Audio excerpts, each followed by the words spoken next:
Hi, my name is MJ Shulness. I work for Ardent Core Technologies, and today we're going to be diagnosing a computer that is having problems getting past what is known as the post. Alrighty, so now we got the cover off. We're going to check to make sure that there is no apparent damage anywhere inside the case, on the motherboard, any of the sides of the power. So the first thing we're going to do is we're going to look at the drive, and as you can see, it does not have a mounting bracket. It's kind of just free hanging here. So that'll need to be replaced so we don't damage the drive in any way. The next thing we're going to check is the RAM sticks of the DDR4. So I'm going to pull this out and pop right out. So they look like there's no damage on them. There's no burn marks, obvious scuffing of any kind. Give it a quick little check, and it does not look warped. So that one is good. Pull out the other one. Okay, it's looking exactly the same. There's no burn marks of any kind. It's not warped either. So then there's no obvious burn marks anywhere here along the side. Doesn't appear to be any problems here, so we're going to go ahead and reseat them back in. Make sure we put them in the right way so we don't bend them when we push down on them.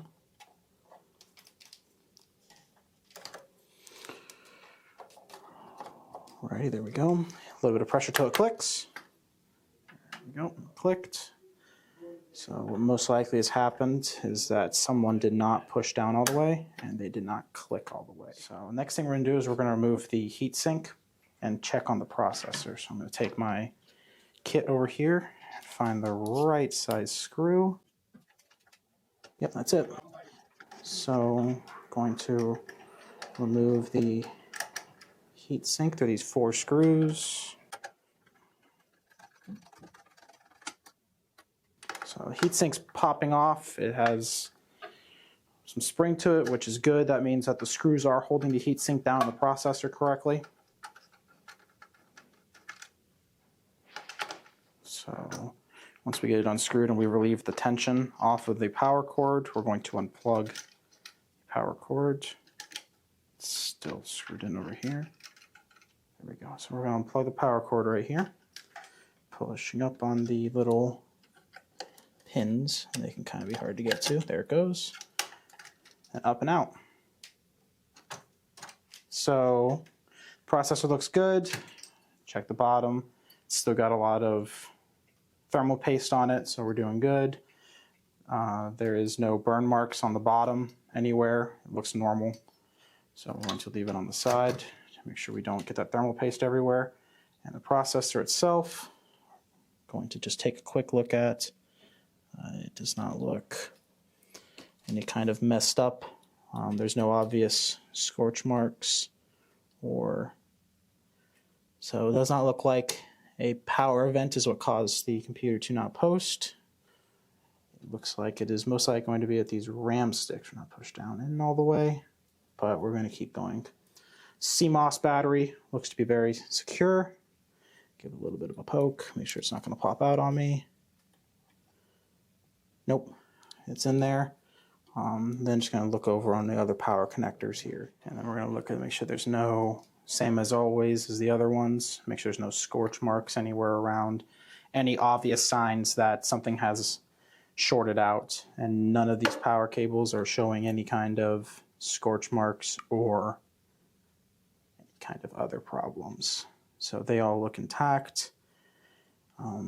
Make sure the SATA cables are properly in there. They are. So yes, so everything looks good. The motherboard itself looks undamaged. So it looks like the probable cause was that these RAM sticks were not seated down all the way, and that was why it was failing post. So we're going to put it all back together now. So we're going to make sure we don't accidentally touch the thermal paste so we don't rub off any that are on there. There we go. Now it's where it needs to be. So once again, we're going to just give a little bit of tension on the heatsink so it doesn't move when I go to plug it back in. Okay. Have to put a little bit of pressure on these spring-loaded screws sometimes. Otherwise it will not come down on top. There we go.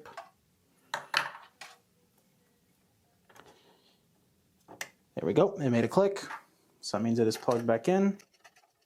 And now we'll screw these down as tight as I can get them to make sure it's sitting on there as hard as I can get it. Give a little bit of pressure.